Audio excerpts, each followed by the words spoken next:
dia selamat dari fitnahnya dunia, ya, dan juga dia sudah bisa melihat hasil daripada amalnya. Maka yang masih hidup jangan terlalu berlebihan, seakan-akan sudah kehilangan semuanya. Karena anaknya mati, pasangannya mati, orang tuanya mati, sudah tidak bisa lagi beraktivitas yang lain. Ya, makanya kita dianjurkan mengucapkan Inna lillahi wa inna ilaihi raji'un, kalimat istirja. Kata Nabi SAW, "Ma min abdin tusibu musibatun fayaqul inna lillahi wa inna ilaihi raji'un. Allahumma jurni fi musibati wa akhlif li khaira minha. Illa ajarahu Allah Ta'ala fi musibati wa akhlafa lahu khaira minha." Kata Nabi SAW, tidak ada seorang hamba ditimpa satu musibah, termasuk kematian, kemudian dia mengucapkan, sungguhnya kami milik Allah dan kami akan kembali kepada Allah. Ya Allah, berilah aku pahala dalam menghadapi musibahku ini dan berilah aku pengganti yang lebih baik dari musibah ini. Melainkan Allah Ta'ala akan memberikan pahala dalam menghadapi musibahnya dan akan memberinya pengganti yang lebih baik dari musibah tersebut. Hadis sahih diriwayatkan oleh Imam Muslim. Kemudian selanjutnya, yang keenam beliau mengatakan wajib memandikan mayit. Nah ini susunannya yang kita baca di buku ini adalah susunan Syekh Abu Bakar Jazair. Kalau tadi di awal saya bacakan fatwa ulama tentang masalah umumnya segera mengurus jenazah atau diwajibkan gitu ya. Kalau di sini beliau buat susunannya. Wajib memandikan mayit dan Nabi SAW menyuruh memandikan dengan air ya. Yang beliau juga anjurkan di beberapa riwayat menggunakan beberapa lembar daun sidir. Dan harus yang memandikannya adalah orang-orang yang terpercaya. Sesama jenis, laki-laki sama laki-laki, perempuan sama perempuan. Itu pun harus tetap menjaga tidak melihat auratnya ya. Kecuali suami istri maka dibolehkan untuk saling memandikan. Kalau misalnya suami yang meninggal istri yang memandikan boleh. Kalau istri yang meninggal maka suami yang memandikan boleh. Beranjak daripada hadis Nabi SAW. Liyaksilu mautakumul ma'munun.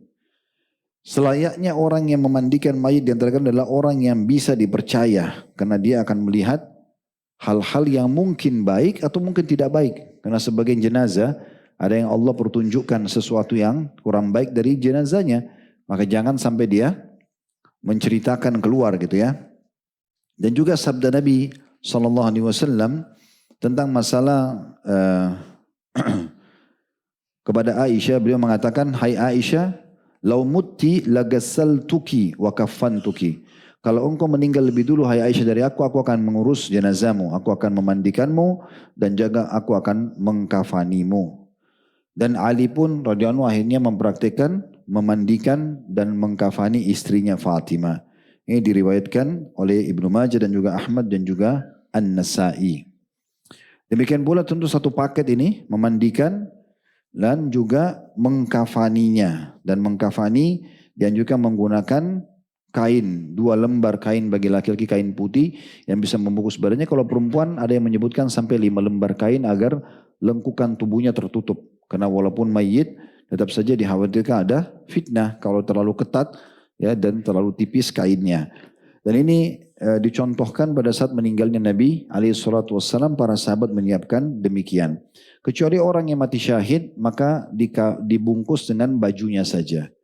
Dan untuk orang yang mati syahid tidak perlu dimandikan. Sesuai dengan sabda Nabi SAW, la tugassiluhum fa inna kulla jurhin aw kulla damin yafuhu miskan yawmal qiyamah. Untuk orang-orang yang mati syahid, kata Nabi SAW, jangan kamu memandikan mereka, karena sungguhnya setiap luka atau setiap tetesan darah mereka akan menebarkan bau harum minyak kasturi kelak nanti pada hari kiamat. Ini diriwayatkan oleh Imam Ahmad dengan sanad yang sahih. Selanjutnya, dianjurkan tentunya, tadi tentang masalah kafan juga dianjurkan kain berwarna putih ya. Sesuai dengan hadis diriwayatkan oleh Tirmidzi, ilbasu, kata Nabi SAW, ilbasu min thiyabikumul bayad fa innaha min khairi thiyabikum wa kaffinu fiha mautakum. Pakailah pakaian yang berwarna putih bagi kaum laki-laki karena ia adalah sebaik-baik pakaianmu, dan untuk laki-laki dan perempuan kafanilah mayit-mayitmu dengannya. Kemudian juga dianjurkan mengoleskan wangi-wangian, boleh ya kalau kita sekarang mungkin sampo, sabun ya dimandikan mayitnya. Saya juga beberapa kali mandikan mayit dengan cara seperti ini. Karena Nabi SAW mengatakan, idza ajmartumul mayyita fajmiruhu thalathan. Jika kalian mengoleskan minyak wangi pada mayit, maka oleskanlah sebanyak 3 kali. Jadi tidak masalah. Karena jenazah itu, jasad itu akan dikembalikan kepada Allah subhanahu wa ta'ala. Maka boleh diwangikan. Hadis riwayat Ahmad dan juga Al-Hakim. Dan Al-Hakim mensahihkannya.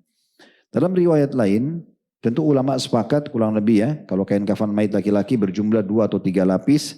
Untuk mayit perempuan bisa sampai 5 lapis. Rasulullah SAW sendiri dikafani dengan 3 lapis, kata beliau, kain kafan yang terbuat dari kapas ya, yang baru, tanpa ada baju kurung dan sorban, cuma kain saja tanpa ada jahitannya. Kecuali bagi orang yang meninggal dunia ketika ihram, maka dikafani dengan kain ihramnya.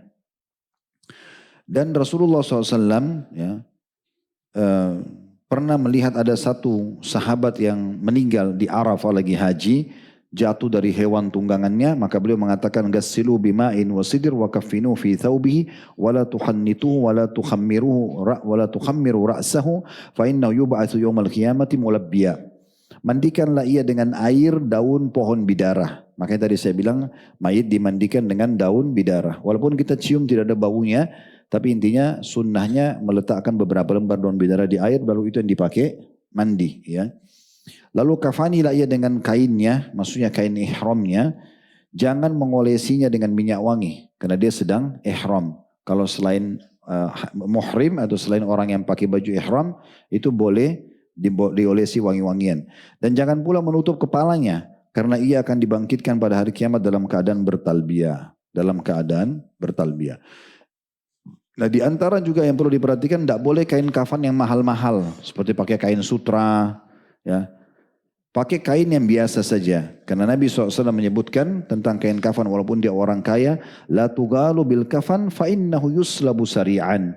Jangan kalian berlebihan mubadzir dalam kain kafan. Karena ia akan segera rusak. Diriwayatkan oleh Abu Daud. Abu Bakar juga mengatakan. Innamal hayya awla bil jadidi minal mayyit. Innama huwa lil muhla. Al-qayhu awis sadidu yasilu minal mayyit. Ini terjemahan al-muhla adalah al-qayhu awis sadidu yasilu minal mayyit.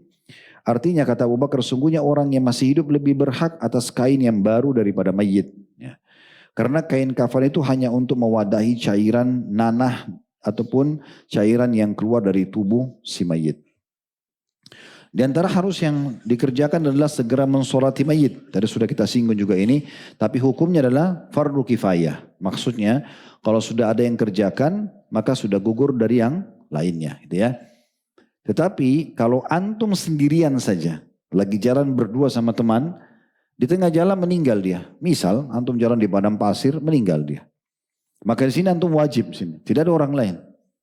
Makanya setiap muslim harus tahu caranya gitu kan. Memandikan jenazah, ya, membersihkan lubang-lubang tubuhnya, hidungnya, kupingnya, ya, kemudian mengkafaninya, lalu mensolati dan menguburkannya. Karena kalau tidak ada orang lain, itu sifatnya antum wajib kerjakan sendiri.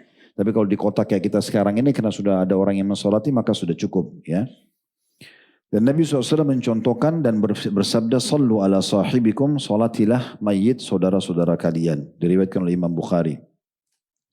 Tentu sholat jenazah beliau juga sebutkan sini syarat sahnya sholat jenazah yaitu harus suci dari hadas ya.